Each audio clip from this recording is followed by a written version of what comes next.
इसके बाद 10वां क्वेश्चन हमें दिया गया है a, 2a, 3a, 4a और इसके बाद आगे। तो हमें ज्ञात करना है कि यह एक समांतर श्रेणी है या नहीं, और यदि यह एक समांतर श्रेणी है तो इसके आगे के हमें पद भी ज्ञात कर लेना है। तो सबसे पहले तो हम यही लिखते हैं, दी गई समांतर श्रेणी। तो दी गई श्रेणी लिखेंगे क्योंकि हमें पता नहीं है कि ये समांतर है या नहीं। तो यहाँ पर हमने श्रेणी लिख दी है। इसमें जो पहले नंबर पर पद होता है उसे प्रथम पद कहते हैं। तो यहाँ पर प्रथम पद जो है इसे हम लिखेंगे, इसे ए से दर्शाते हैं, लेकिन यहाँ पर एक स्मॉल यहाँ पर भी दिया गया है, तो अब आप यहाँ पर कैपिटल ए लिख सकते हैं। तो कैपिटल ए आ जाएगा, स्मॉल ए प्रथम पद।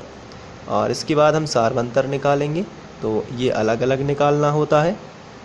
तो सार्व अंतर कॉमन डिफरेंस आता है ये d1 बराबर दूसरे नंबर के पद में से आपको पहले नंबर का पद घटाना है, यानी 2a माइनस a। घटाना क्या है? पहले नंबर का पद यानी a।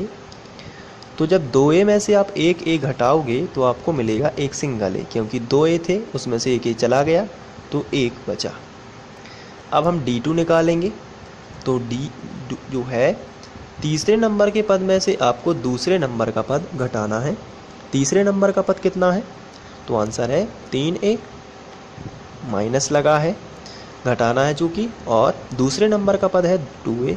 तो 3 में से 2 जाएंगे तो एक ही बचता है, तो सिंगल a बचेगा। 3a में से 2a चले जाएंगे तो एक सिंगल a ही आपके पास बचेगा। इसके बाद d3 निकालेंगे। d3 निकालने के लिए आपको चौथे पद में से तीसरा पद घटाना है, तो 4a माइनस 3a, तो यहाँ पर भी आपको a ही मिलेगा।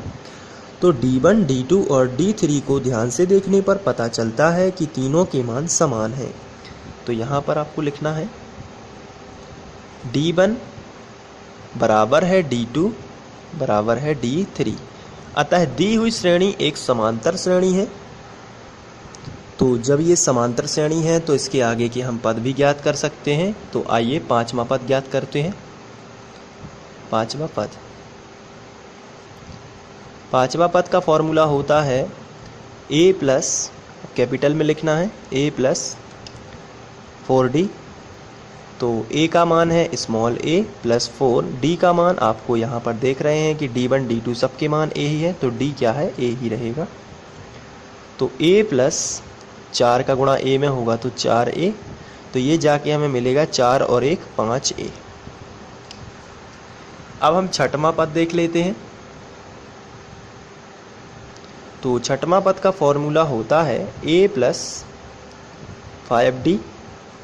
तो a का मान स्मॉल a है प्लस 5d का मान भी स्मॉल a है, तो a प्लस 5 और a का गुणा होगा तो 5a, और 5 और a 6a हो जाएगा। फिर इसके बाद हम सातवां पद देख लेते हैं। ये होता है a प्लस 6d, और a को हम स्मॉल a से दर्शा रहे हैं और 6 और d को हम स्मॉल a से दर्शा रहे हैं, इसलिए a प्लस 6 का a में से 6a, 6 और 1 7a। तो इस तरीके से 5a, 6a और 7a आगे के पद आ जाएंगे, और इसको हम इस तरीके से सॉल्व कर सकते हैं। इसके बाद हम 11वां क्वेश्चन कर लेते हैं।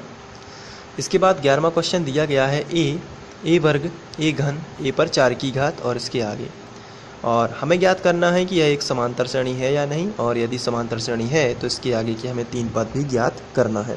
तो आइए सबसे पहले लिख लेते हैं दी गई समांतर श्रेणी। तो यह समांतर श्रेणी, चूँकि समांतर श्रेणी नहीं है, अभी क्लियर नहीं है, इसलिए इस शब्द को हटाना पड़ेगा। केवल हम लिखेंगे दी गई श्रेणी। चलिए, यहाँ पर जो पहला अक्षर होता है इसे प्रथम पद बोलते हैं, तो प्रथम पद इसका नाम दे देते हैं। और प्रथम पद को हम कैपिटल A से दर्शाएंगे, क्योंकि यहाँ पर स्मॉल a पहले से ही दिया गया है और हम स्मॉल a से ही दर्शाते थे, लेकिन यहाँ पर हमें कैपिटल दर्शाना पड़ेगा क्योंकि स्मॉल a में श्रेणी है स्मॉल a। सार्वंतर दे देते हैं। सार्वंतर d1 होता है। दूसरे नंबर के पद में से पहले नंबर का पद घटाना, यानी a स्क्वायर माइनस a। यहाँ पर आप a कॉमन ले लेंगे, तो यहाँ पर 2 की घात है, यहाँ से जब हम a कॉमन लेंगे तो 2 की घात में से केवल अब यहाँ पर 1 की घात बच जाएगी, यानी सिंगल a बच जाएगा। माइनस है तो माइनस, और यहाँ पर a कॉमन लेने से यहाँ पर 1 बचेगा। d2 कॉमन ले लेते हैं। यहाँ पर d2 से हम d2 निकालेंगे, तीसरे नंबर के पद में से दूसरे नंबर का पद घटाना। तीसरे नंबर का पद है a घन, और घटाएंगे दूसरे नंबर का पद यानी a वर्ग। तो यहाँ पर a वर्ग कॉमन आ जाएगा, क्योंकि आखिरी में जो है a स्क्वायर लिखा हुआ है, तो यहाँ पर a स्क्वायर कॉमन आ जाएगा। तो यहाँ पर 3 की घात है, 2 की घात कॉमन आएगी, तो एक सिंगल की घात बच जाएगी, माइनस a स्क्वायर पूरा का पूरा बाहर आ जाएगा। तो यहाँ से हमें पता चल रहा है कि जितना d1 का मान है उतना d2 का नहीं है, इसलिए दी हुई श्रेणी एक समांतर श्रेणी नहीं है। तो यहाँ d1 जो है वो बराबर नहीं है d2 के, तो d3 निकालने की भी आपको यहाँ पर कोई ज़रूरत नहीं है। d1 बराबर नहीं है d2, अतः दी हुई श्रेणी एक समांतर श्रेणी नहीं है। और इस तरीके को सॉल्व करना है। इसके बाद 12वां क्वेश्चन करते हैं, जो कि आपको नेक्स्ट वीडियो में मिलेगा। Thank you.